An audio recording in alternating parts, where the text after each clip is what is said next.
자, 이번에는 지난 19일에 발생했던 서울 서부지법 폭동 사태 짚어보도록 하겠습니다. 저희가 준비한 영상이 있습니다. 보고 가시죠.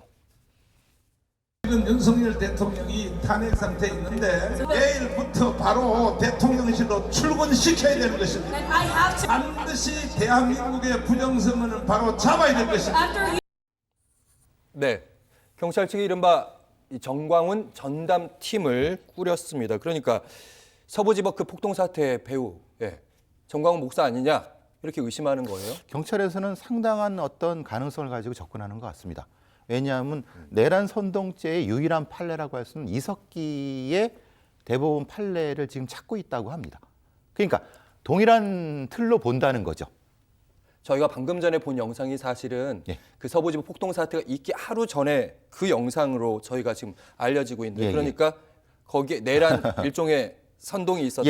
그러니까 물론 판례가 없기 때문에 그걸 봤을 수도 있고 아니면 내란 선동죄라는 것 자체를 적용할 어떤 가능성을 놓고 볼 수도 있고 여러 가지 가능성이 있습니다만은 그러니까 저렇게 말하는 것이 내란 선동에 해당하느냐라고 하는 것이 유일한 판례가 이석기 판례이기 때문에 좀 포괄적으로 많이 보고 있는 것 같습니다. 근데 이게 직접적으로 들어가라라고는 하지 않는다 하더라도 굉장히 추상적으로 얘기한다 하더라도 사실은 유죄가 될 수 있다는 게 이석기 판례입니다.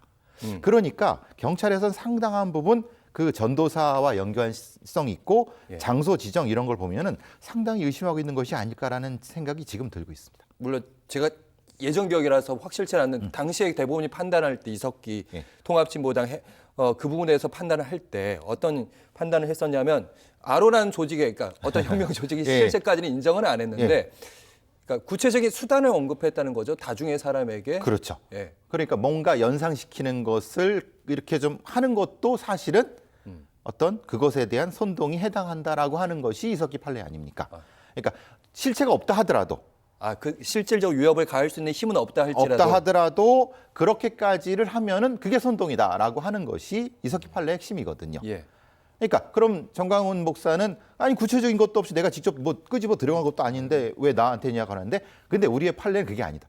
좀 더 내란 선동이라는 건 굉장히 위험한 것이기 때문에 그렇게까지도 조금 더 추상적으로 구체성이 떨어진다 하더라도 적용할 수 있다라고 하는 것이기 때문에 물론 이 사건과 그 사건은 굉장히 각각은 또 다 차이가 있습니다만 어쨌든 유일한 판례이기 때문에 유일한 판례이기 때문에 그리고 실제로 확정 판결이 난 부분도 있으니까요. 있으니까 그런 거죠. 근데 자꾸 왜 정광훈 전담팀을 꾸린 이유 중에 하나가 그 특임 전도사.